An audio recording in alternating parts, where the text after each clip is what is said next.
wanna spend my life with you all day. You say that you love me, is it true? You say I'm the only one that's all for you. Okay, make me feel away, make me feel away. Shorty so damn dangerous, fuck me like I'm famous, yeah. I've been so impatient, so glad that you made it, yeah. Took my dick and faced it, shorty going crazy, yeah. Thought that you was playing, yeah. Told me spray it everywhere. She want me to take it, what you tryna do? What was Casey? Prather. Man, that's a tough question, man. You know, I like to pride myself on a God-fearing man first and foremost.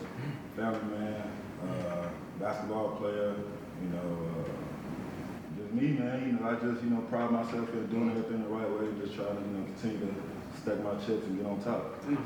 He felt that when you said it.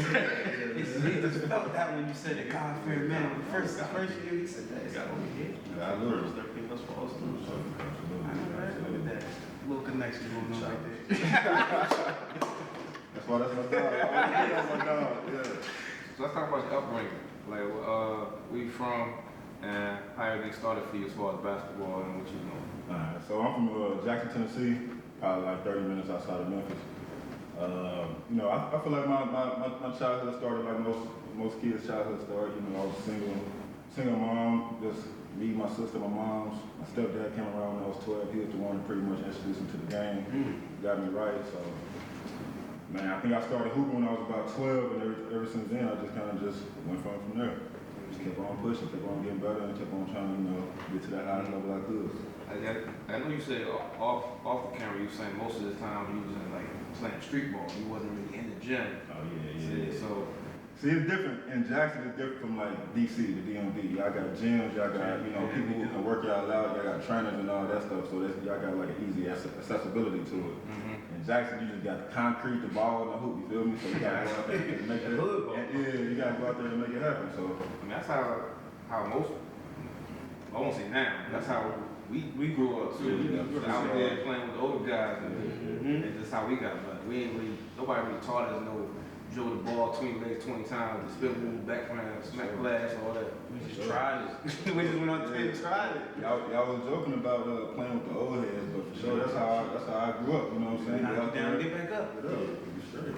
So there was an easy transition for you from playing mostly outside to more, I guess, official facilities. I'm gonna tell you it was a better transition for my knees. Look, he grabbed knees. Everybody has that transition. And shit like that, you go up there and get knocked down to that concrete a couple times, you'll start appreciating when you get into a real gym. So when I got to a real gym, that was really hoop and really like able to key in on my skill.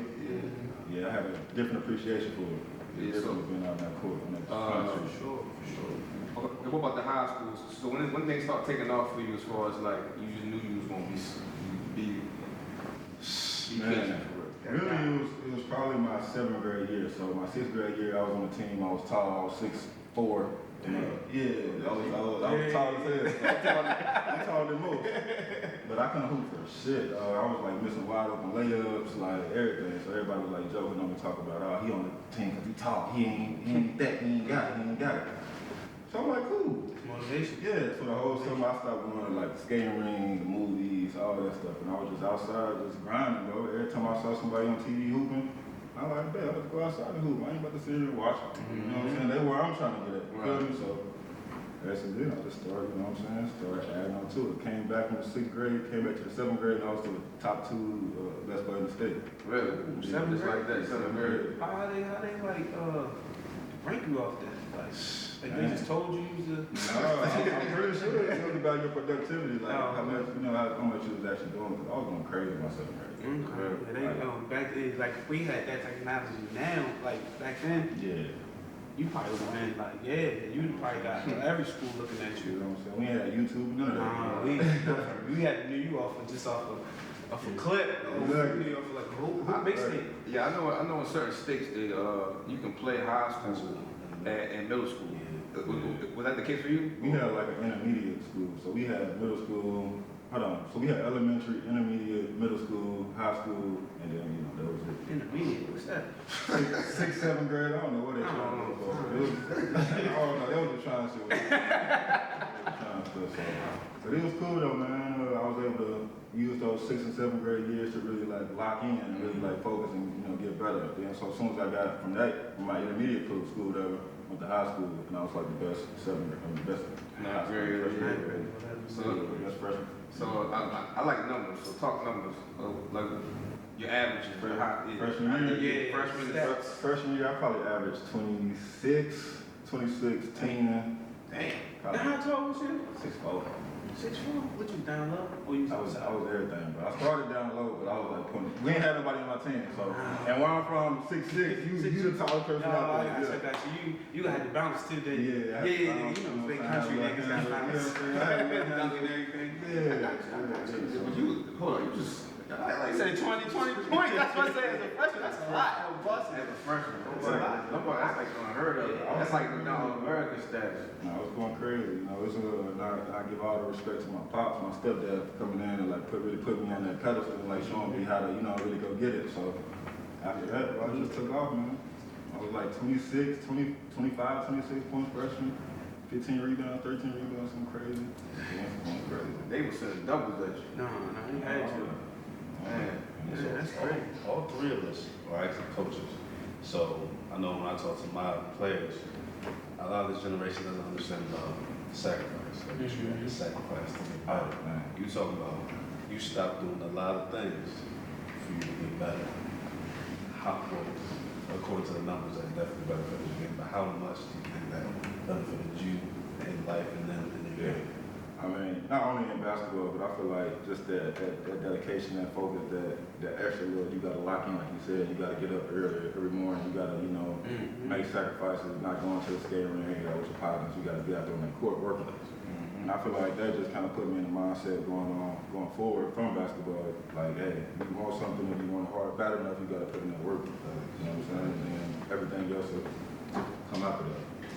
So one question I wanted to ask was, when did you start getting more like looks? Like junior year, senior year? Nah, my freshman year, man. Freshman year? Yeah, my freshman year, I had this coach from Ole Miss, I forgot his name, but he had came to see me, whatever.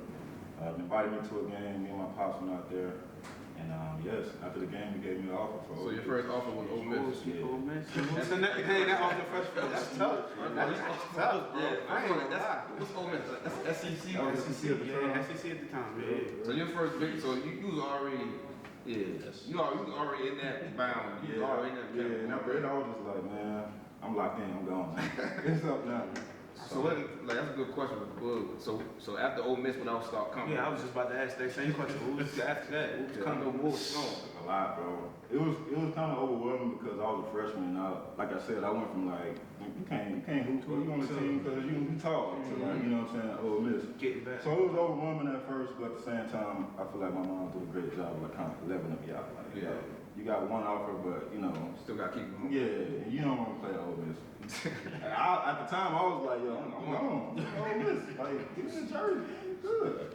So mama basically said, no, we're not going. Yeah, mom was like, yo, calm down. You know what I'm saying? Like, you got a cool little offer, but you know what I'm saying? There's more to come. You just keep going, bro. Just keep staying level headed and keep staying humble and stuff like that. Don't even focus on what's about to come. Just work at it. So why Florida? So I mean, I was just about to ask that. it came down to, I know like three, 4 schools you had to choose from, or you just like already knew I'm going to Florida? Yeah, no, it came down to like Vanderbilt, I think. It was Vanderbilt, Clemson. I was waiting to hear back from North Carolina. It was between me and Harrison Barnes at the time. And then Florida. I think that was my top 4.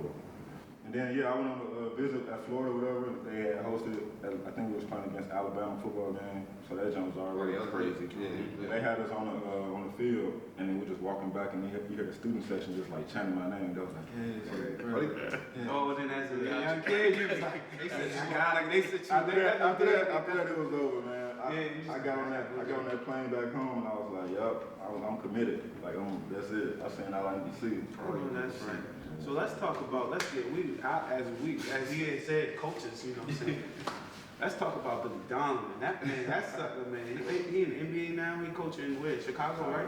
Chicago. But being under him at that time, like, He was tough, man. yeah, I bet. Like, He was tough. It's a funny story because like when I first got to Florida from Jackson, I was starstruck, kind of like I was just like everywhere. You know, I was out every club. I was trying to party, trying to have fun. But Donovan called me to his office. He said, "Case, you ain't like that, bro. You can go home. I can send your ass home. Like you doing too much. Like focus and lock in, and you good." And that's just who he is, though. You know, he was hard as hell off the court, but at the same time, he was like a hell of a coach. Yeah, I know. One of my favorite coaches. Yeah, he definitely got. y'all was winning though. Yeah. Like I remember, y'all was He winning. was an excellent old guy. Like I be seeing some of the stuff he draws up. I be like, yeah. He just ain't no name. Like he actually can be a coach. Yeah. So talk about like the lifestyle at University of Florida. Like give me a day-to-day postseason, during the season. I don't care about post. I mean, I don't not preseason.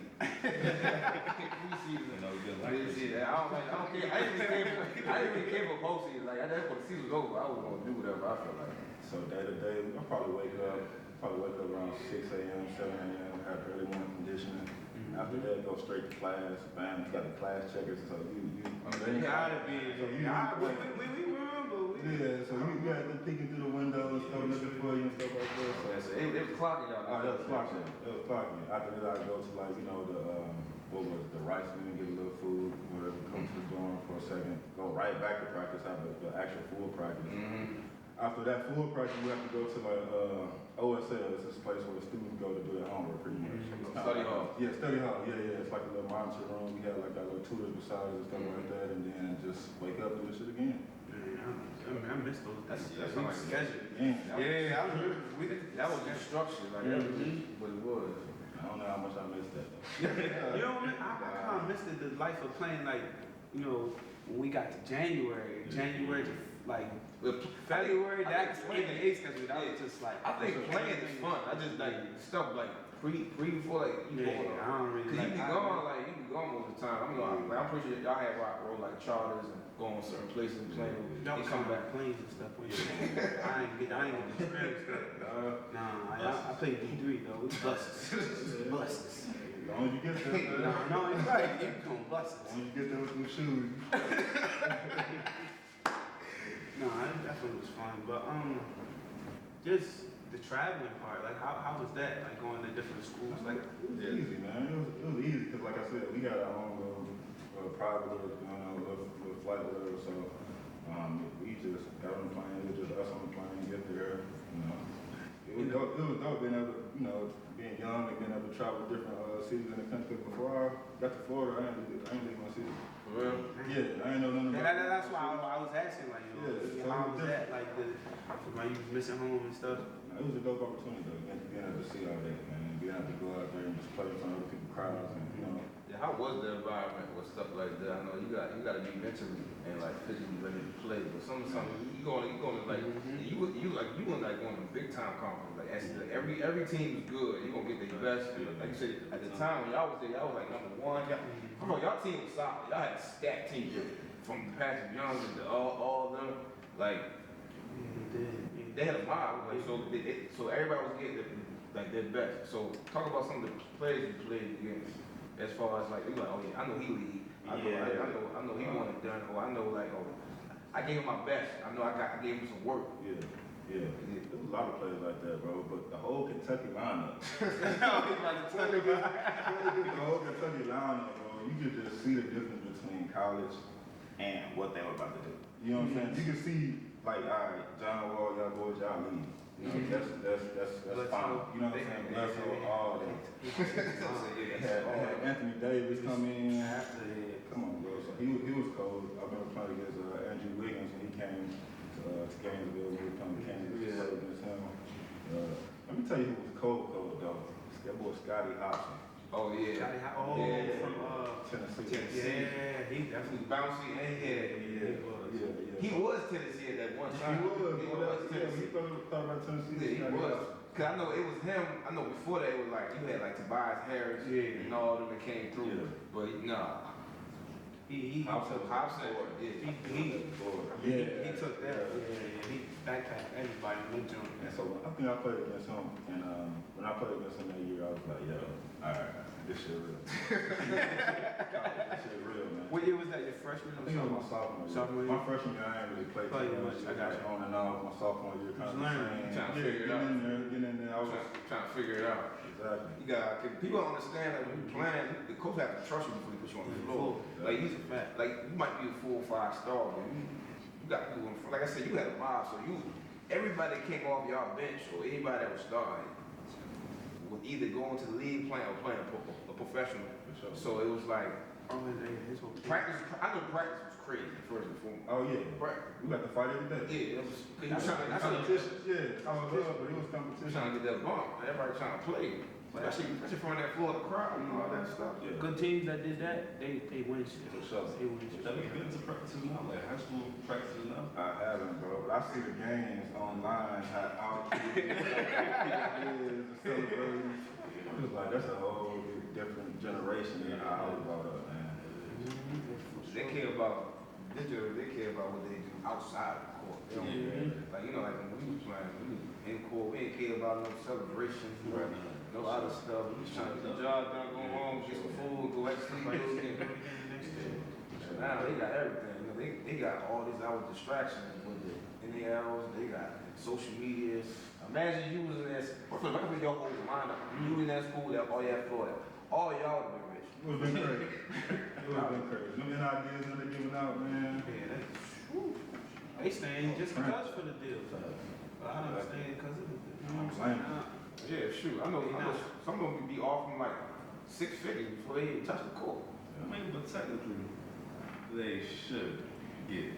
Yeah. Cause you know how much the schools be making Off these kids. You get tuition, and then a meal plan. You get like the meal per damn year, but the rest of that. Yes, they making millions. Speaking of meals, like how was the food? I was just about to ask how I was there. Yeah. Man, it's not like what it is now. I can promise you that. It was solid. I mean, we had a cafeteria area and then we had a cafeteria for every person on campus.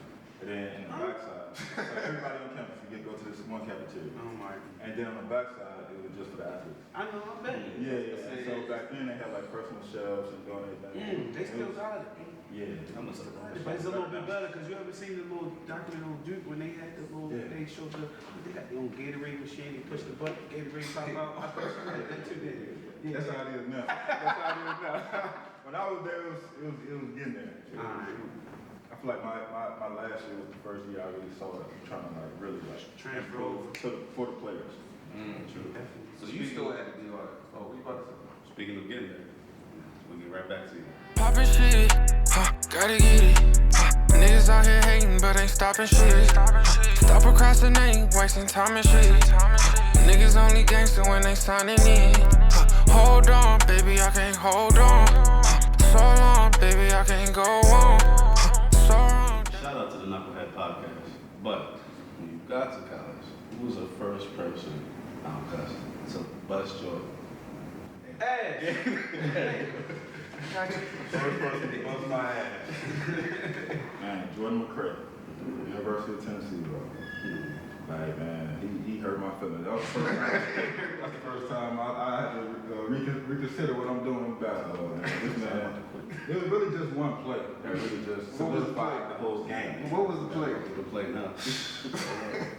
I think we were down by 1. So it was a close game, and they crowd was lit. That was into it. That was, you know what I'm saying. That was going crazy. And so I think I drove to the bucket, whatever, tried to pass to Scotty in the wing. Ended up getting turnover. Jordan McCray, long ass on, steal the ball. Me and him on the fast break, bro. This man take one dribble from a 3-point line, Euros, and catch a body on me like that. Coming this way. Like coming the opposite way his body was going. So he's moving in this direction, the basket right here. I'm chugging the play, trying to catch up to this man. He Euros me. I go top of my head. That's cheap. After that, I felt like, man, I ain't want to play ball. I was like, man, y'all got it, man. This ain't for me. Right, get them doing But that number was crazy. That number was It was crazy. crazy, and it was just the environment and the situation that it was in. It was like you just turned the ball over. Down And then you try to get back. You try to hustle, like coaches always say, you mess up, get back on defense. That's the last time I did that. I was gonna get back and go for that. I need a swipe by. Swipe by work every time. You get them hoop and keep that. I think at the end of the game, we had like 28 points, man. 28. 28 with the dub and the highlight. And the highlight was on top 10 sports center. Top 10. Top 10 sports center, John. Yes. That was a coming to Jesus moment right there. I'm more retired moment. Retired moment, like coach, I'm going to live. This man, you're all. I saw him do this. I was like, no. But you overcome that and now. Oh, jump. Yeah, he from Tennessee. He is from Tennessee. He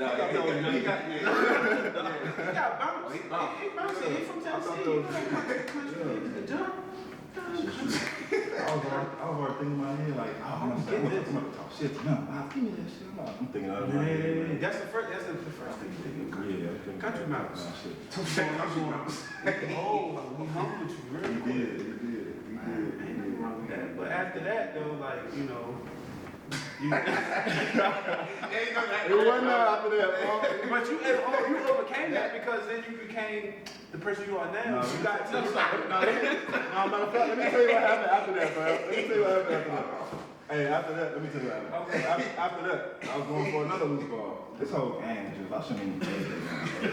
This whole game, so look, after that, loose ball situation, I'm trying to dive on the floor. Coach Donovan tell you dive on the floor. Yeah, we like that. Yeah, we keep track of that shit. You know what I mean? Yeah, he do. That's one of the things you guys play in your back pocket. He gonna gas you up and do a hustle play. Like, good job, Coach. Yeah, so At that point, he needed those. yeah, so I went to go dive on the floor, bro.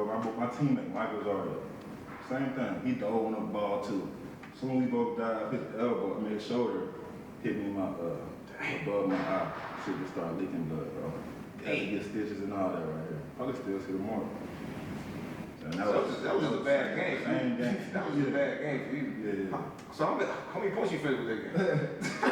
I probably had a solid 8. You know what I'm saying? Solid 8. And a couple rebounds, huh? That's a player. I got you. Yeah, them stats not on. They don't know the stats. They on the paper. I don't remember those stats. You remember that dunk, though? Yeah. They do. Definitely a bad game. Hey, Jordan, man, I'm fine, you, bro. Nah, that's my dog, man. He got me. That's my dog. He a bucket. Yeah, and crazy you always say, like you said his name. I was thinking like the Kentucky, like who? I'm just saying, like, you know, he had a whole mile. He had a guard. I knew that one where he had a guard John Wall. He had a guard like Eric Bledsoe. I'm thinking like, all right, he probably had some on the island. But he was like, no. He said, Nah, see, we was ready for Kentucky, though. You know what I'm saying? We were locked in for Kentucky. Kentucky games, like, I mean, we the whole week before that, we locked in. Like, I'm ready to play them the week before. So I ain't really worried about, you know, playing against them or how if they gonna bust my ass or not. Because as a team, we gonna lock them up. But Jordan McCray, he was just different because, like, yeah, they had a good solid team, but he was like a X factor. He could do whatever he wanted to do on the court. He didn't have no role. He just played it. Just do your part. Just give him the ball. He had no green light. He had the whole traffic light. Traffic light. Ultimately, like, so let's transition to like now post college. So what happened there? Like talk about that as far as like what you so after Florida. Yeah, so after Florida, entered the draft, whatever, didn't get drafted, ended up getting picked up by the Suns, played with them for a little while. Then they gave me another hard reality. So I went to a meeting with them. They were like, yeah, we cutting you. You know, send you to the D-League team. It was like one spot in the team left, and it was between like me, Joe Jackson, Overhead, Aaron Barron, and then it was Gordon Dragic last year on contract. So they were trying to keep him on the contract. And so they went out to go get his brother. Zoran, I believe. Yeah. He wasn't that good. I mean, at the time, but you know they was trying. No, it's politics. Yeah. Like you said, he was trying to learn. Like he was like, "This is reality check." So this is when the politics and business started getting involved. This when I started realizing that it was a whole other side of it than just hooping. And so once they told me that, shortly after they ended up signing his brother in order to keep him. So it kind of made sense. Made sense. So I wasn't too mad about it, you know what I mean? It was what it is. Ended up going to that G League team, did numbers there. After that, I think my first real job overseas was like Australia. Yeah, so I went over to Australia. NBL league? NBL, yeah. What team was that? Sydney? My first 2 years were Perth. Oh, Perth. And then my last year was with Melbourne. And I had won 3 championships with them. So you was building that resume? Yeah. Just trying to, keep getting better. And over there, is it like Australia? It's like different AB, like AB Different like leagues and stuff? Yeah. Yeah. So you got the I think you got the top league, then you have like this, like a summer league though. It's not like, Yeah, they play in the summer. Yeah. They play in the Summer, summer. like summer. They different. Like out there, like their winners are our summer. Summer, Yeah. Stuff like that. So, That makes sense. so Hey guys, it's your girl Janae, owner of Face Body Bar located in downtown Baltimore at 924 East Baltimore Street, where we specialize in comfort waxing and intimate skincare. So if you're a girly that just loves hair removal, self-care, or just intimate skin waxing, come see your girls down at Face Body Bar. I forgot. I won't say I forgot. I knew you played in Australia, but I didn't know I forgot you won that many rings out there. So that's kind of how to kind of build your resume as far as like transitioning from the NBL league to the Euro league and all that stuff. So that's how, people that don't know how overseas basketball works. I mean, I know what I'm saying. Like you got to, just because you came from a university, if you don't have the NBA stamp, you're not about to go to like the Euro league, one of the top conference, unless you have a certain resume. Yeah. So even though he came from like University of Florida, he still had to build his resume. Not, they ain't gonna knock on Australia and NBL because that's still a great league. A lot of ex-pros go there and they make 6-7 figures. But the fact, like, the bag is China. We know that the bag is like the Euro League. Yeah. Like, so they know that you still got to build some type of, politics working. So you have to learn how to like build your resume to get you to come over there. That's for people that don't know about it. Sure. So I know, but he went through it. So he had to go. Constantly proving yourself, bro. Every year. Every year you gotta constantly prove yourself. Constantly prove that you can play in Euro League. Like that's their like whole standard, like whole motto. Like Over there. yeah, he played here, but can he play in Euro League? He played in Euro League a year. What do he do? What is the numbers? Can he play again a second year? You know what I'm saying? Like it's all it's about proving yourself, add to your resume, and then just get to that top. That's what you in. So in the Euro League, you said you played in the Euro League, right? Yeah, I played for Kempton in Russia. Kempton, Russia. Yeah. How was that? Man, cold as heck. So when I went over there, my first, I guess the first 2-3 months, we were just like practicing, training camp, stuff like that. Right. It was light to me, bro. To be honest, I didn't see the difference between Euro Cup or Euro League. But I played Euro Cup before too. Euro League. It was like no So difference. what is this? I don't The difference really is just the team that's in it. You pretty much have to qualify unless you like a regional team, whatever. It's like always into the Euro League. You got to qualify in order to be the Euro League the next year. Okay. So the cup. Yeah. But it's a good competition. You usually have like the best player in Europe, and you have the NBA guys who don't really make the league. So who was one of them guys that you played against that was cold. They should have been in the league. Man, Alexis Zverev. He's a Russian dude. Used to play for Kempton. That boy, 6'6", 6'7", can shoot right. Steph Curry. Like this man literally dribble the ball, everywhere the whole time and just pull up on the dime, bro, wherever. Cashing out. Yeah. And so overseas, that's his shit. Like, that's his country. That's his stuff, man. So he was definitely cold. Overlooked all the time. Yeah. Sure. But American wise, I feel like the competition pretty much the same. Like when you over there, I'm over there, we're the same type of player. You know what I mean? We gotta play a role over there with you. Yeah. A lot of people don't know that too. Like, you still gotta play a role out there. You gotta they still got systems as far as like you're allowed to have a certain amount of Americans on each team. You gotta put up these type of numbers on this type of position. You still gotta like play a role like how you play like in the NBA too. Everybody ain't shooting 20, 30 shots in the league. You gotta be that guy. You be able to take that. So it's a lot of your is too. You gotta work your way up to that. Yeah, so it was a time when I was in Kempton, my first time I was over there. Our point guard went up for a layup. He did a smooth up and under reverse. Made the bucket. Coach got the spasm. What are you doing? What are you doing? Pass the ball to the corner. And that's just the type of like, you know what I'm saying, difference is between like American ball and like overseas basketball. They want you to pass it. We'd have hyped that up. Yeah, we would have been like, that's a bucket. That's a good bucket. But over there, they was like, nah, pass it to the corner. We'd rather have that shit. So it's like a different way of, you know what I'm saying, playing the game. They like that's crazy. They take away the good shot, they look for a better shot. Yeah. See, they think the up and under is a bad shot because the probability of you making that or getting blocked or, you know what I'm saying, missing that is less than hitting the open three. Anytime. I don't think so. That's just what they. But they don't train for that. Tell them professional. Like, he was right. Spazzing out, bro. Like it's in college. Yeah.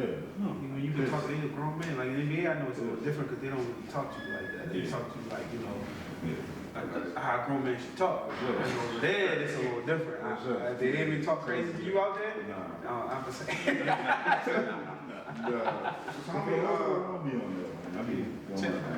So how many pro teams you been on? Like, talk about some of the journeys you've been on as far as a pro. Like, I know you, like you say, you've been to Russia. What else? Australia. Been to Russia, Australia, Germany, Greece, Israel. I heard Israel real nice. Israel real nice, yeah. Israel was nice, Greece was nice, Australia is probably my favorite place to play. So it's always warm. Yeah, always warm, the season's short. It's more similar to the NBA in terms of how y'all playing, your style of play and stuff like that.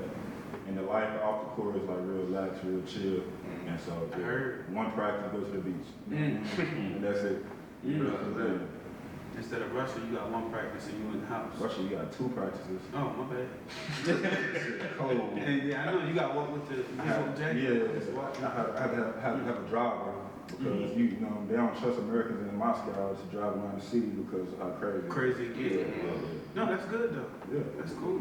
How was the food? In Russia? Man, I was going to TGI Fridays every day. Oh, yeah, I like that in Russia. Yeah, they got TGI. Look, he was happy. Yeah, so I was going there every day, bro. I was going to there. It's like a little American deli spot because you eat. Yeah. What about Greece though? Greece, you know, Greece is different. Greece was I know. The food cool. Israel food. Yeah, Israel food great. Greece food great. I had a problem with Germany. I couldn't figure out what I was eating over there. You got to though, because I used to live in Germany when I was young. You gotta figure, you gotta know what you eat. Sometimes you might be eating, you thought it was chicken, that it might be frog legs or something. Yeah. And once they told me, they tell you, yo, you gotta really pay attention to that. once they told me that they was like, you want chicken, beef, or horse? I said, yo, okay. That's why you gotta make sure, because they all look the same. The way they cook it, they look the same. 'Cause one time I ate. They was feeding y'all horse out there? They got horse out there. You know Slim Jim is a horse. You know that? No. Look at his face. You know Slim Jim is a horse. I found out too. If I fall, I'm trying to see if he's capping or not. Yeah. No, I'm dead serious though. Somebody told me that. Somebody said, yo, Slim Jim is really horse. Y'all be eating horse. Now, beef jerky is different. Like, it's beef, but it's like Slim Jim is actually horse steak. I was in Australia eating kangaroo. Oh, how was that? Sounds fire. You ever get sick from it? No, no. Hold up. My brother played in Australia. He got sick from it. From King Kang, because he not body That was a bad kangaroo right there. Bad. He was sick for like 2 weeks. Hold on. So how do they make it? Like fried? No, he did like a little burger patty. Put it on the burger patty. Yeah, put it on the bun. grill. Yeah, but you can do it like, you put like a little hot dog on the bun. You gonna have a flashback. You gonna have a flashback. I'm just saying. Nah, I'm not with that right there. I ain't gonna hold you. You said that joke was good though. I mean, but when you over there, you gonna try. I bet you it was expensive too. I bet you it was expensive to be there. Oh yeah, everything out there is expensive though, man. What's that? Did you have, was it Vegemite? Oh yeah, I ain't like that shit. Yeah. What's that? It's like a spread. Yeah. Oh, that's the little, the brown stuff, the black stuff. Yeah, I ate that one time, I threw that up. Yeah, that's something. So I couldn't figure out Germany though. So, Horse. wait. For you bratwurst, the bratwurst. Well, at least they asked you though. At least they asked you about it. At least they asked you. Shoot, they would have told me. But yeah, it's neat.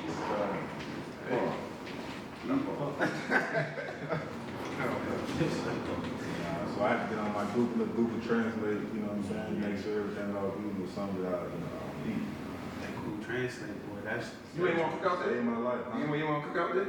I mean, I did every now and then, but I'm not really a chef like that. I could do a little something every now and then, but for the most part, I just like my sure to cook for me. I got you. Ain't nothing wrong with that. No, I mean, I don't really know, yo. I be trying to think about like how pro is and how pro college and stuff like that. Like, you know, you got people that don't get a chance to make it at SEC school, and got a chance to like play professionally, or even touch the league a little bit. So just for you to accomplish that, first of all, Congratulations. people don't, I mean, You don't make it. no matter how far you think you short or whatever, that's a story you can tell your kids, and you be like, oh, boom, like I did this and I got proof. Like people be lying all the time about their background. Your stuff is actually like Google me, boom, above it. Everybody's always talking about percentages and how hard it is to make this, how hard it is to do that. First thing I never said, okay, like, if you're gonna do something, this is what you gotta do, this is how hard you're gonna work. The percentages always. Nah, you definitely got to throw the percentage out. I don't care what you're talking about. Cause some kids don't, they delusional. Some kids delusional, but you got the ones you do like that like, yo, they got it. And they just gotta keep But he going. was one-on-one though. He was one-on-one. Like it's a certain percentage that people that don't even get that close. I won't even say, because it's really hard to even make it in Euro League and Euro Cup, first and foremost. Like, you got people that going overseas making $500 a month, $700, $750 a month playing in small leagues, thinking they come back home and telling their friends, like, Oh, I just played, got yeah, these that's got this, they showing their stuff, I play pro. But what you doing on the show for, like, I'm not checking nobody's bank accounts or whatever, I ain't throwing no shade or whatever, I'm just saying at the end of the day, it's levels to get where he's at. So you got like. But has anybody ever come with you like this, especially when you were younger?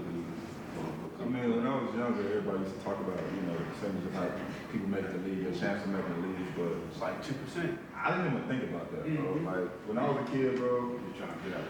I'm just playing ball, fam. Like, I ain't even thinking about no league. I wasn't even thinking about college, to be honest. I didn't think about any of that, bro. I didn't even think about, one, I didn't know I could make it that far. Two, I wasn't even putting no expectations about like what I wanted to do with basketball. I was just yeah. It came from a small town called Jackson, Tennessee. Exactly. That's how some kids that's nice like that. Usually people who really make the league are usually the ones who just said those two things he just said. Usually.